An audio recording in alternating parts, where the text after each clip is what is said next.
The German shepherd's paws scraped against the polished hospital floor as his handler fought to hold him back. His muscles trembled, his teeth bared, his eyes fixed, unblinking, on the door marked Room 207. No one understood why he refused to move on, but his body told a different story.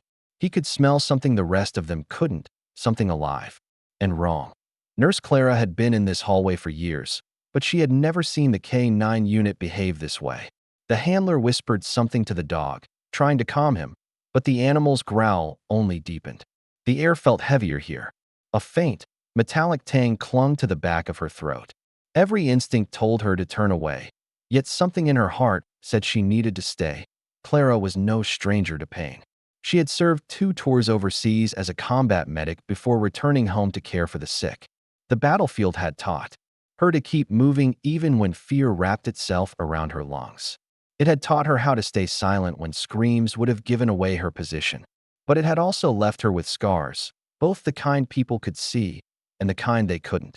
Since coming back, she had dedicated herself to this hospital. She treated every patient as if they were one of her own soldiers. No one was ignored on her watch. And yet, that day, as the K-9 barked with a desperation that made the walls feel smaller, she realized she might be about to face something far darker than anything she'd seen on foreign soil. The corridor grew quieter as nurses, doctors, and visitors slowed their steps.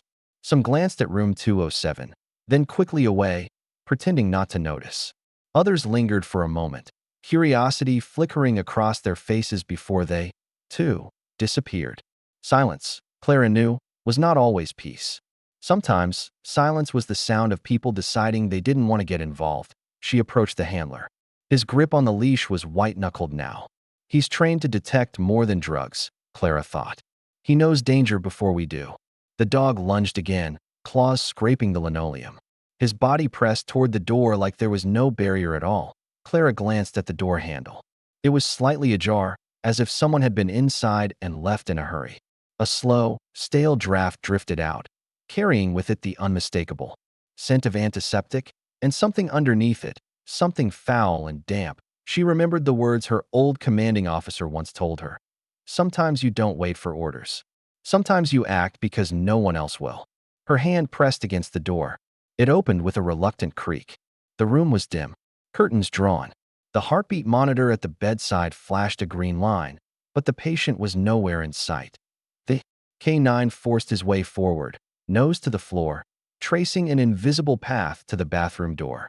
The barking turned frantic now, echoing in the small space until Clara's pulse matched its rhythm. The handler opened it, and there, curled against the cold tile, was an elderly man, pale, barely breathing, tangled in his foretubing.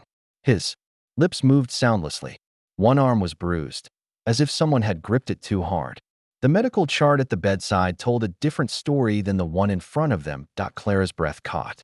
Whoever had been responsible for his care had left him here, hidden unseen. The K-9 laid down beside the man now, silent, eyes locked on Clara as if to say, I found him. Now it's your turn. Hours later, the hospital was buzzing. Security escorted a staff member away in handcuffs. Witnesses whispered. Some avoided Clara's gaze, ashamed they had walked past room 207 without asking questions. When the elderly man was wheeled out, alive, safe, and holding Clara's hand, the hallway fell silent. Not the silence of neglect this time, but the silence of respect. Nurses stood at attention.